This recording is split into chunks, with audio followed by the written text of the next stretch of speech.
3절입니다. 구약성경 831면에 있습니다. 시편 40편 1절에서 3절 말씀입니다. 내가 여호와를 기다리고 기다렸더니 귀를 기울이사 나의 부르짖음을 들으셨도다. 나를 기가 막힐 웅덩이와 수렁에서 끌어올리시고 내 발을 반석 위에 두사 내 걸음을 견고하게 하셨도다. 새 노래 곧 우리 하나님께 올릴 찬송을 내 입에 두셨으니 많은 사람이 보고 두려워하여 여호와를 의지하리로다. 우리가 살면서 기가 막힌다 라는 말을 쓸 때가 있지요. 너무 어이가 없고 황당할 때에 참 기가 막힌다 라고 이야기하기도 하고, 또 놀라운 광경을 볼 때에 야 기가 막힌다 라고 표현을 하기도 하지요. 제가 오늘 주보 앞면에 실린 네 사람의 얼굴을 이렇게 놓았는데, 이 네 사람은 전부 기가 막히는 일들을 경험했습니다. 우선 왼쪽 상단에 있는 장영희 교수는 오랫동안 공들여 쓴 논문이 사라지는 황당한 일을 경험합니다. 그때 당시만 해도 타자기를 사용할 때라 한자 한자 정성스럽게 타이핑을 했는데, 요즘 같으면 컴퓨터에 파일을 저장해 가지고 메일로도 보내고 카톡으로도 보내고 그렇게 하지만, 타자기로 친 문서는 그 종이가 전부거든요. 혹여 커피라도 쏟을까 봐 조심스럽게 보관했는데 그만 이 도둑놈이 그 트렁크에 넣어놨는데 도둑놈이 그게 좋은 건 줄 알고 트렁크를 가져가 버린 거예요. 논문이 한순간에 사라지게 된 겁니다. 얼마나 황당했을까요? 몇 년간의 노력이 한순간에 물거품이 되는 일들을 경험했습니다. 장영희 교수 옆에 있는 사람은 영국의 유명한 사회학자 토마스 칼라일입니다. 이 사람도 비슷한 일을 경험해요. 이분은 타자기도 없던 시절에, 1700년대니까요. 타자기도 없던 시절에 손글씨로 자기 인생의 최고의 역작, 자기가 자부하는 내가 내 인생에서 이만한 작품을 내가 쓸 수 없다라고 자부할 만큼 멋진 책을 하나 집필을 했는데, 하녀가 아무 생각도 없이 그만 불쏘시개로 써버린 거예요. 이 종이 뭉치가 뭐지? 이러면서 그냥 벽난로에다가 집어 던져버린 거예요. 그리고 그 이야기를 들은 토마스 칼라일은 그 자리에서 기절을 해버리고 말았습니다. 세 번째 인물은 왼쪽 하단이지요. 세 번째 인물은 강사 김미경 씨입니다. 이 사람은 젊은 사람들에게 성공하는 법에 대해서 가르치는 사람이에요. 워낙 강의를 잘해서 대한민국 스타 강사라는 소리까지 듣게 됩니다. 그렇게 승승장구하던 어느 날 고등학교 다니던 아들이 이 김미경 씨에게 그렇게 얘기하는 거예요. 엄마, 나 이제 학교 안 갈래. 나 자퇴하고 싶어. 갑자기 가수가 되겠다면서 학교를 안 간다는 거예요. 남들에게 성공하는 법을 가르치는 사람이 그 아들이 학교에 적응을 못해서 그만둔다. 사람들이 뭐라 수근거리겠습니까? 그리고 마지막 오른쪽 하단이지요. 마지막 인물은 우리 대한민국에서 에이즈 전문가로 잘 알려진 조명환 박사입니다.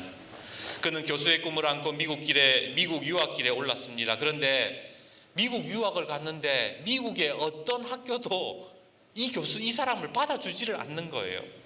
돈이 없어서 결국에는 버티다 못해 한국으로 학위를 따지도 못하고 그냥 미국에 가서 그냥 몇 년간 그렇게 맹숭맹숭 있다가 한국으로 돌아오게 되지요.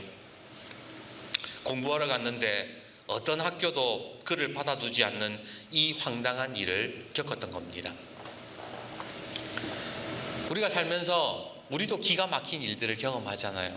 아니, 이 기가 막히는 일들이 우리 개인의 문제뿐만이 아니라 세월호 사건이나 얼마 전에 있었던 이태원 참사 같은 일들을 볼 때에 우리가 얼마나 어이없고 기가 막힙니까?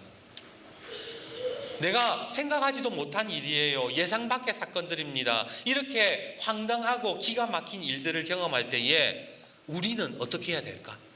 예수 믿는 사람들은 이렇게 기가 막히는 일들을 경험할 때 어떻게 살아야 되는 걸까요? 오늘 거기에 대해서 말씀을 한번 나누어 보도록 합시다. 오늘 본문에 우리가 만나는 다윗 또한 기가 막힌 인생을 살았지요. 그는 골리앗을 죽이고 국민 영웅이 되었습니다. 그런데 사람들이 다윗을 다 좋아하는 것 같지만 오히려 사울의 시기로 인해서 그는 10년을 도망자로 살아야 했습니다. 동굴 속에서 비루한 삶을 살아야 했고 살기 위해서 미친 척도 해야 됐습니다. 살해의 위협 속에서 가까운 사람이 배신하고 사랑하는 사람의 죽음도 지켜봐야 됐지요. 그렇게 온갖 고생을 다해서 드디어 이스라엘의 왕이 되잖아요. 그런데 이 기가 막히는 상황은 끝나지를 않습니다. 왕이 되면 좀 해피엔딩이 되면 좋겠는데 딸이 강간당하고 권력 다툼으로 그 왕자 아들끼리 서로 칼부림을 해서 살인을 하고 심지어 압살롬이라는 그 아들 자식놈은 반란을 일으켜가지고 아버지를 성에서 쫓아내잖아요. 다윗이 어떤 사람입니까? 하나님 마음에 합한 사람이라 그러잖아요.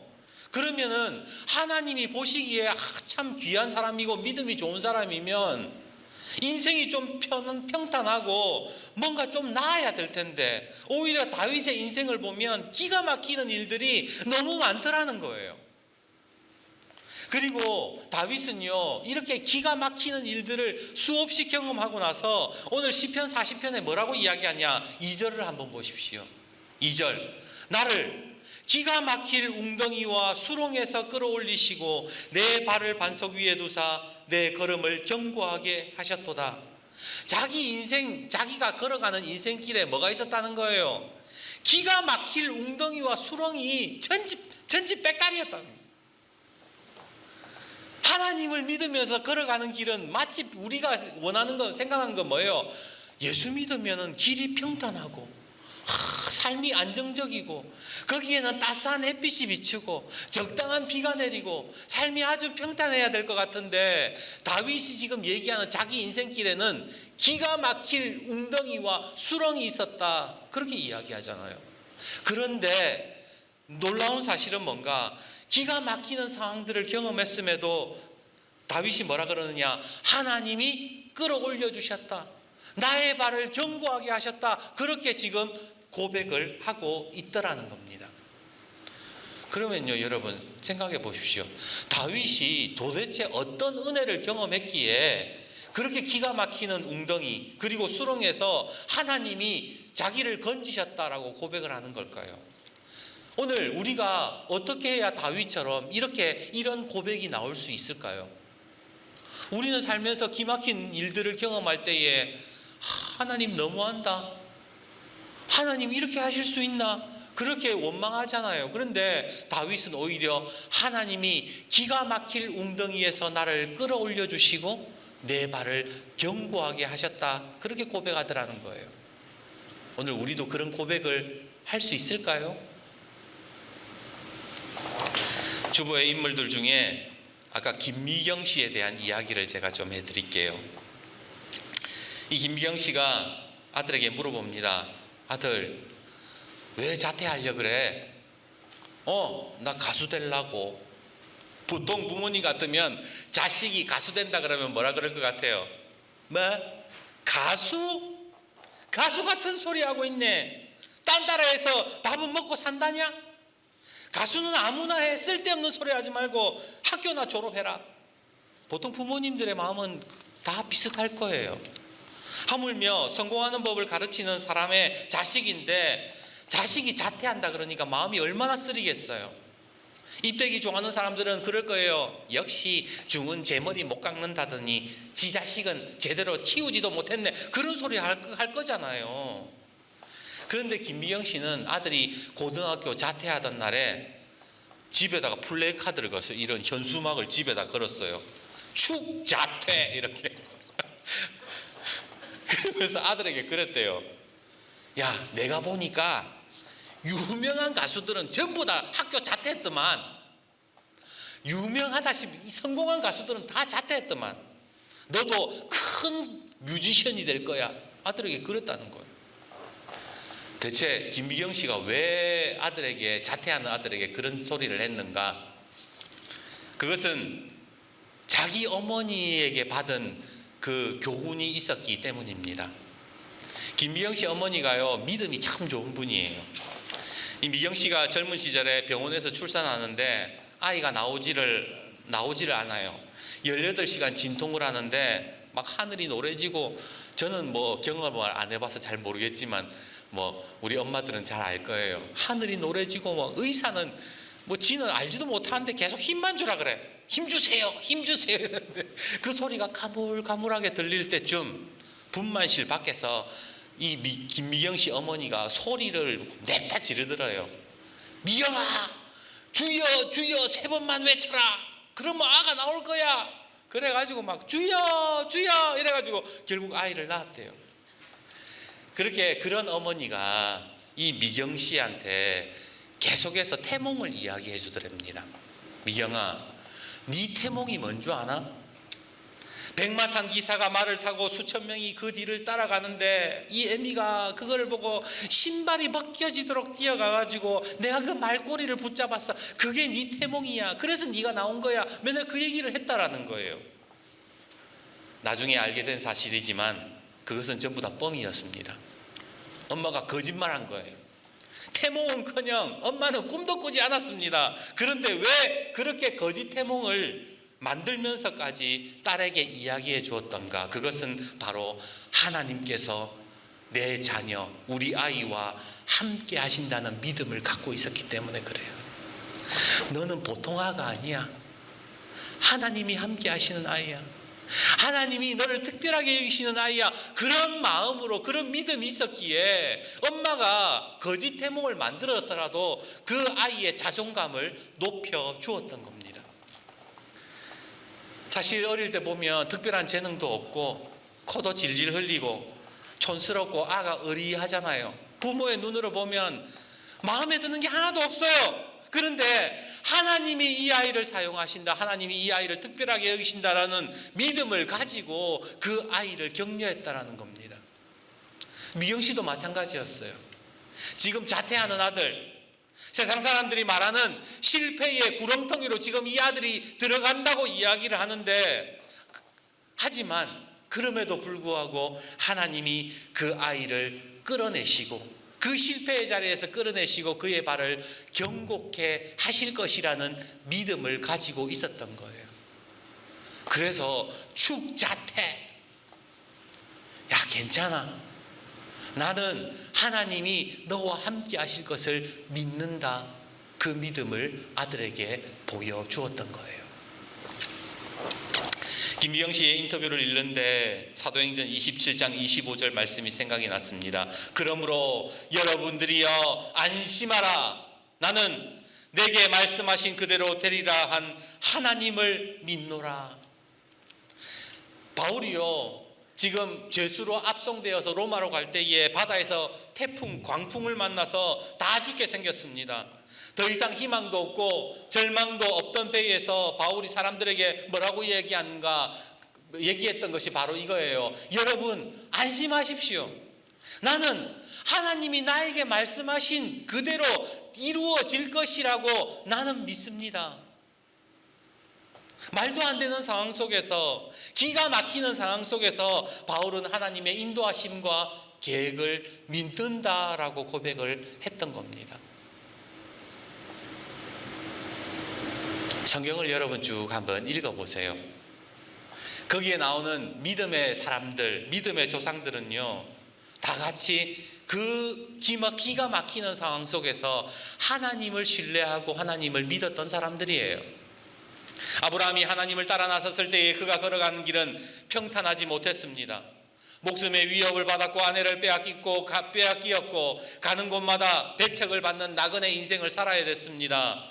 요셉은 노예라는 기막힌 웅덩이와 죄수라는 수렁에 빠졌고, 야곱, 모세, 에스더, 다니엘 할 것 없이 수많은 사람들이 기가 막히는 일들을 경험하지 않습니까? 그러나 기가 막히는 상황들을 경험할 때에도 그들의 발을 견고하게 하시고 그들을 건져 올려주실 것이라는 믿음을 가지고 있었던 거예요.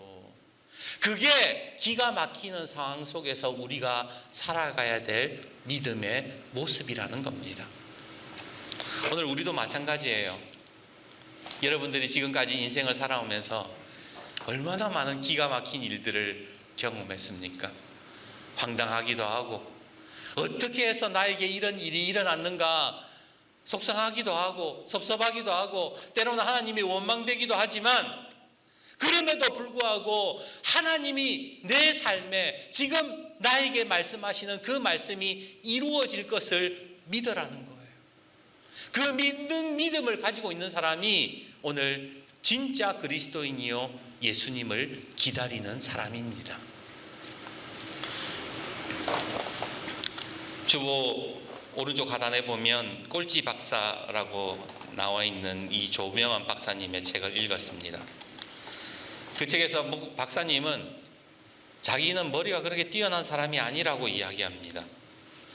특출난 실력도 없고 돈도 없어서 유학을 포기해야 됐어요.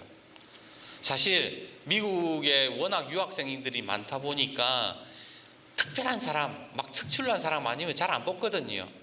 거기에 못 들어갔던 거예요. 뭐 좀 오랫동안 계속해서 버티고 계속 있다 보면 들어갈 법도 한데, 돈이 없으니까 유학을 포기하고 다시 한국으로 나와야 됐습니다. 그렇게 한국에 돌아와 실패와 좌절감 속에서 하루하루를 보내는데, 어느 날 미국에서 영문도 모르는 편지 한 통이 오게 됩니다. 그 편지에 이렇게 쓰여져 있었어요. 당신을 위해서 기도하고 있습니다. 하나님의 사랑을 의심하지 마십시오. 보니까 누군지를 모르겠어요. 어떤 여자한테서 온 건데 안면도 없고, 뭐 미국에서 뭐 어떻게 뭐 제대로 된 그런 인연도 없는데 도대체 이 사람이 누굴까 그렇게 생각하는데, 얼마 후에 자기를 떨어뜨렸던 애리조나 대학에서 또 편지가 한 통 날라옵니다. 당신이 성적이 되지는 않지만 한 교수님의 추천으로 입학을 허가합니다. 그렇게 편지가 온 거예요. 알고 보니까 자기가 예전에 다녔던 학교 선생님이, 그 미국의 한 교수님이 그 대학에다가 편지를 보내는 거예요. 이 사람 정말 괜찮은 사람입니다. 이 사람 지금은 뭔가 좀 부족하지만 귀 학교가 이 학생을 쓴다면 대한민국에, 그리고 이 세계적으로 정말로 인정받는, 그리고 도움이 되는 그런 일을 할 것입니다. 그렇게 편지를, 추천서를 써주었던 겁니다. 그렇게 다시 미국으로 건너가 공부를 하게 되었고, 우리나라 최고의 에이즈 전문가가 되었지요. 책을 읽다가 문득 이런 생각이 들어요. 기가 막힌 인생에서 기막힌 인생이 됐구나. 무슨 의미인지 아시겠어요? 기가 막히는 인생에서 기막힌 인생이 되었구나. 앞서 말씀드렸다시피 기가 막힌다라는 말이 두 가지 의미가 있잖아요. 너무 어이없고 황당한 일을 경험할 때에 우리는 기가 막힌다 말하지만, 정말 놀라운 일들을 경험할 때에도 기막힌다 그런 말 하잖아요. 야, 음식 맛이 기가 막히네. 야, 어떻게 그렇게 기막힌 생각을 했어. 야, 최고다. 기가 막힌다. 이게 예수 믿는 사람들의 인생인 거예요. 기가 막히는, 너무 황당해서 기가 막히는 그런 인생들을 경험할 때에, 그런 일들을 만나게 될 때에 하나님의 도우심과 하나님을 바라보는 그 믿음으로 인해서 정말로 하나님 기가 막히십니다. 하나님이 내 발을 견고케 하셨습니다. 나를 건져 올리셨습니다. 그렇게 기가 막힌 인생으로 살아갈 수 있는 사람들, 그 사람들이 예수 믿는 사람들 아닐까요? 성경의 인물들이 그랬습니다. 기가 막히는 웅덩이에서 건져내시는 하나님, 수렁에서 빠져 허우적거릴 때에 나의 발을 견고케 하시며 나를 인도하시는 하나님을 경험하며 기가 막힌 인생에서 기막힌 인생으로 역전하는 놀라운 경험들을 했던 사람들, 그것이 바로 하나님과 동행하는 인생이라고 성경은 그렇게 말씀하고 있더라는 겁니다. 오늘 1절 말씀 우리 다 같이 한번 읽어봅시다. 1절입니다. 시작. 내가 여호와를 기다리고 기다렸더니 귀를 기울이사 나의 부르짖음을 들으셨도다. 기가 막히는 상황 속에서 다윗이 뭘 했다 그래요? 하나님을 기다리며 기도했다라고 하잖아요. 하나님, 나의 부르짖음을 들어주십시오. 답답하고 기가 막히는 이 인생길에서 나를 건져내어 주셔서 하나님이 역사하시는 기적의 인생, 기막힌 인생이 되게 하여 주옵소서. 그렇게 기도했다라는 겁니다. 그러기에 오늘 우리도 하나님을 기다리며 이 대림절 기간 예수님을 기다린다는 것이 무엇인가? 바로 나의 기가 막히는 인생 속에서 하나님의 도우심을 바라보며 기막힌 인생으로 나아가는 그 기다림이 있는 사람, 그 사람이 대림절을 기다리는 사람입니다. 오늘 그런 믿음이 있기를 주님의 이름으로 축복합니다. 이제 마지막으로 장영희 교수와 토마스 칼릴에 대한 이야기를 하겠습니다. 장영희 교수는 논문을 도둑맞았고 토마스의 책은 불에 타버렸습니다. 장영희 교수는 그로 인해서 식음을 전폐했고 토마스는 기절해버렸습니다. 하지만 그것으로 끝나지 않았습니다. 장영희 교수가 어두운 밤, 폐인처럼 어두운 방에 식음을 전폐하고 어두운 방에서 커튼을 다 쳐버리고 폐인처럼 누워있는데 이 커튼 사이로 한 줄기 햇살이 아침에 스며 들어오는 것을 보게 됩니다. 그리고 그 한 줄기 햇살이 들어오는 것을 보면서 하나님의 음성을 듣게 돼요. 하나님이 그러시는 거예요. 괜찮아. 다시 시작하면 되잖아. 다시 시작할 수 있어. 기껏해야 논문인데 뭐 그래. 여태까지 살아왔잖아. 다시 시작하면 돼. 하나님이 그렇게 위로해 주시더라는 거예요. 자잘했던 토마스 칼릴은 길을 가다가 공사장 인부가 벽돌을 한 장 한 장 쌓고 있는 것을 보게 되면서 그 속에서 마음의 깨달음을 얻게 됩니다. 그리고 이런 말을 하지요. 절망일 때에 차곡차곡 다시 시작하라. 그렇게 3년을 거쳐서 다시 책을 쓰게 되었고 프랑스 혁명사라는 불후의 명작을 남기게 됩니다. 이후에 역사가들이 말하기를 만약에 3년 전에 그냥 자기가 썼던 것들을 이렇게 그냥 탈고했다면 이렇게 불후의 명작이 될 수 없었을 거라고 이야기를 하지요. 오늘 우리가 기가 막힌 웅덩이에 빠졌을 때에 주님을 바라볼 수 있다면요, 새 노래를 부를 수 있게 되더라는 겁니다. 오늘 3절 말씀 또 같이 한번 읽어봅시다. 3절입니다. 시작.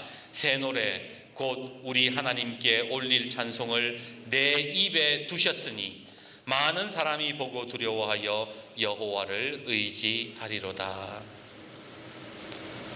오늘 여러분들이 살아가시면서 기막힌 일들을 경험할 때에, 기가 막히는 상황들을 만나게 될 때에 새 노래를 부를 수 있는 믿음을 가지고 계십니까?